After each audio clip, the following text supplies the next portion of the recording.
Chapter 5. And they came over unto the other side of the sea, into the country of the Gadarenes. And when he was come out of the ship, immediately there met him out of the tombs a man with an unclean spirit, who had his dwelling among the tombs.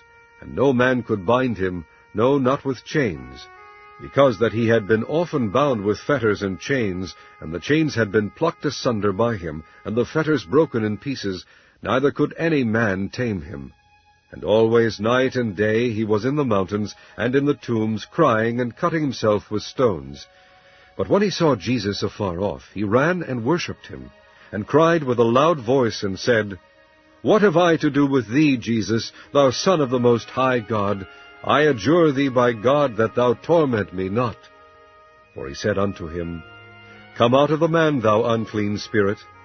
And he asked him, What is thy name? And he answered, saying, My name is Legion, for we are many.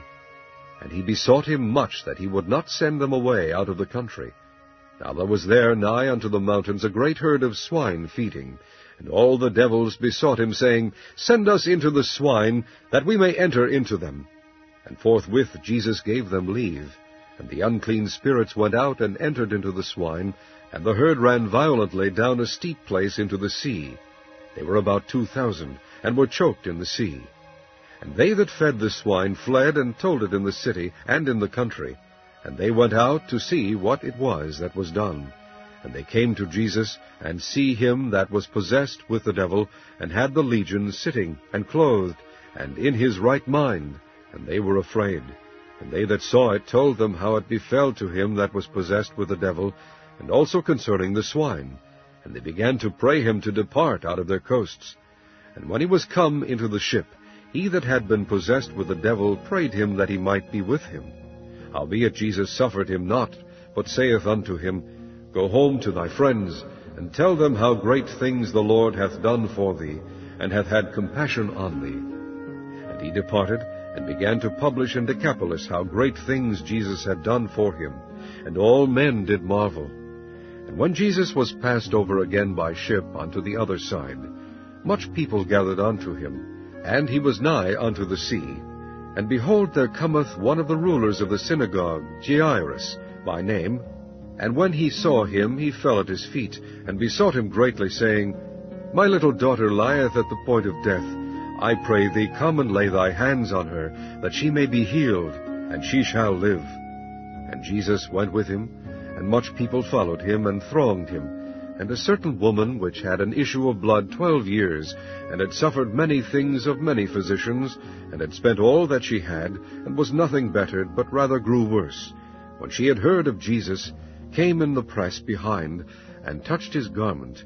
For she said, If I may touch but his clothes, I shall be whole. And straightway the fountain of her blood was dried up, and she felt in her body that she was healed of that plague.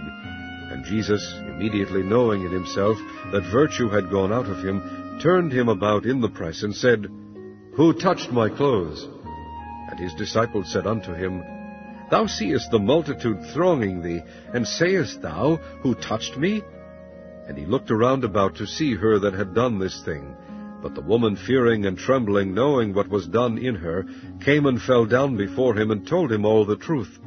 And he said unto her, Daughter, thy faith hath made thee whole. Go in peace, and be whole of thy plague. While he yet spake, there came from the ruler of the synagogue's house certain which said, Thy daughter is dead. Why troublest thou the master any further? As soon as Jesus heard the word that was spoken, he saith unto the ruler of the synagogue, Be not afraid, only believe. And he suffered no man to follow him, save Peter, and James, and John the brother of James.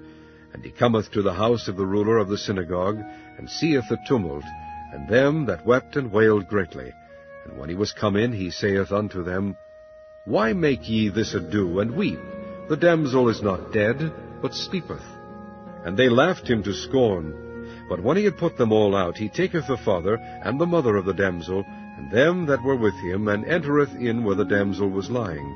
And he took the damsel by the hand, and said unto her, Talitha cumi, which is, being interpreted, Damsel, I say unto thee, arise. And straightway the damsel arose and walked, for she was of the age of 12 years. And they were astonished with a great astonishment. And he charged them straitly that no man should know it, and commanded that something should be given her to eat.